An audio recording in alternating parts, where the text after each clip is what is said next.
मैं तेरा माखन कहाँ खाया मैं? अब गोपी कहने लगे, अरे कन्हैया, अरे माखन चोर तो इतने छोटे से उम्र में चोरी करता है और प्रमाण के साथ झूठ बोलता है। चल यशोदा मैया के पास में ले जा रही है। यशोदा मैया के पास में ले गई। अब कह रही, अरे मैया देख तेरे लल्ला कैसे चोरी करता है। अब भगवान श्री कृष्ण कहने लगे, अरे मैया अपना घर में कितना गैया है? तो बोले बहुत गैया है। तो क्या तुझे विश्वास होता है जिसके घर में 9 लाख गैया होगा उस घर का बच्चा किसी घर में चोरी करेगा माखन? अब गोपी यहाँ से फिर चली गई। उसके बाद में ध्यान देना, भगवान के माखन चोरी को सुन करके आप लोग चोरी मत करना। अगर चोरी करेंगे तो फिर पकड़ा जाएंगे तो पिटा जाएंगे। यहाँ भगवान केवल माखन चोरी नहीं कर रहे हैं, ध्यान देना। ब्रजे वसंतम नवनीत चोरम, ब्रजे वसंतम नवनीत चोरम, गोपांगनाम जगकुल चोरम, अनेक जन्माजित पाप चोरो, चौराग्रगण्यम पुरुषम नमामि।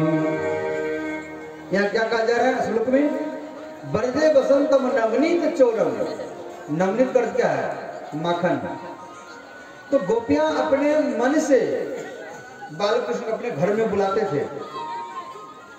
अपने गोपियां का मन ही माखन है, अपने मन से बुलाते माखन के बहाने।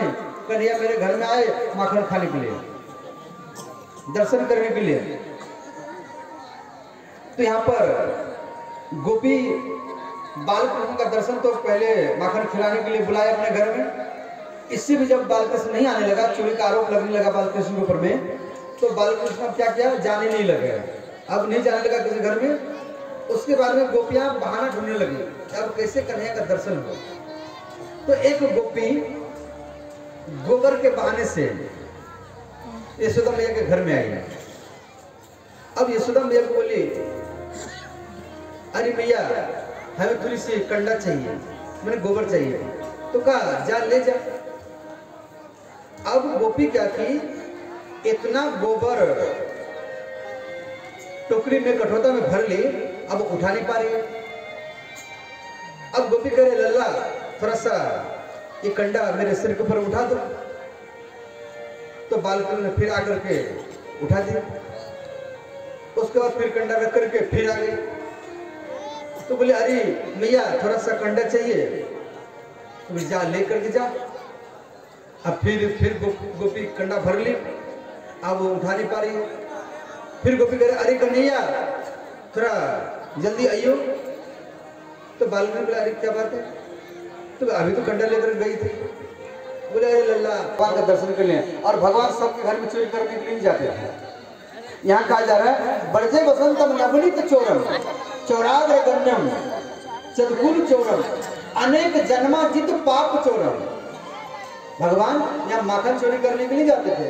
अनेक जन्माजित पाप चोरम, अनेक जन्मों के पाप को भी गोपियों का, अनेक जन्मों का पाप भी चोरी करने के लिए गोपियां के घर में भगवान जाते थे। और वही बात यहाँ भागवत में कहा जा रहा है। तो इसलिए भगवान के बाल कृष्ण को चोरी लगा सुनकर के आप लोग चोरी मत करना है।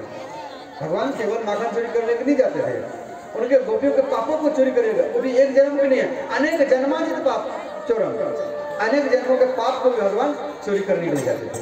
और सबके घर में भगवान नहीं आते थे। जिसके घर में लड्डू गोपाल का ठाकुर जी का पूजा होता था, उसी घर में भगवान चोरी करने के लिए जाते थे। बोले बाल कृष्ण भगवान की जय, बोले माखन चोर भगवान की जय। अब यशोदा मैया बाल कृष्ण को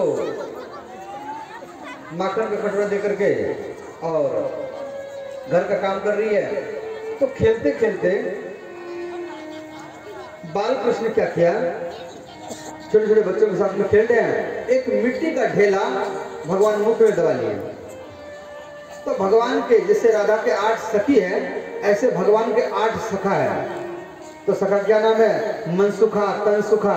मनसुखा का अर्थ क्या है? जिसके मन में सुख हो वही भगवान श्री कृष्ण का सखा बनता है, जिसके मन में सुख हो। तो मनसुखा जाकर के यशोदा मैया को बोली, अरे मैया कन्हैया ने मिट्टी खाया है। अब यशोदा मैया छड़ी लेकर के आ रही है बाल कृष्ण को पीटने के लिए। अब यहाँ ग्वाल बाल कह रहे हैं, कन्हैया कह रहे ग्वाल वालों अब क्या होगा? तो ग्वालवाल बोले कन्हैया तो चिंता मत कर, हम सब मिलकर के तुझे बचाएंगे। यशोदा मैया छड़ी लेकर के आई। अब कन्हैया को कह रहे कन्हैया तूने मिट्टी खाया। अब बाल कृष्ण कह रहा अरे मैया भाई दिला रहा है, वो तेरे विरोध में बोल रहा है। अरे मैया ये मनसुखा और मधुमंगल दोनों मिला हुआ है, ये दोनों झूठ बोल रहे हैं। यहाँ पर मेरा मित्र सुबल है, तो सुबल से पूछ लो, ये सच बात बता देगा। अब यशोदा मैया कहने लगी सुबल तू सच बात बता दे, कन्हैया मिट्टी खाया है या नहीं खाया है। अब सुबल कह रहा है अरे मैया मैं कन्हैया को 5 केला ला करके दिया और ये 5 केला को फेंक करके ये फिर भी मिट्टी खा लिया। अब यशोदा मैया कह रही है अरे कन्हैया तू जिसका गवाही दिला रहा है वो सब तेरे विरोध में बोल रहे हैं, इसका अर्थ है तू मिट्टी खाया। अब यहाँ भगवान श्री कृष्ण कह रहे हैं अरे मैया श्री कृष्ण वाच नाहं भक्षितवान् अम्ब सर्वे मिथ्यानि संशिरः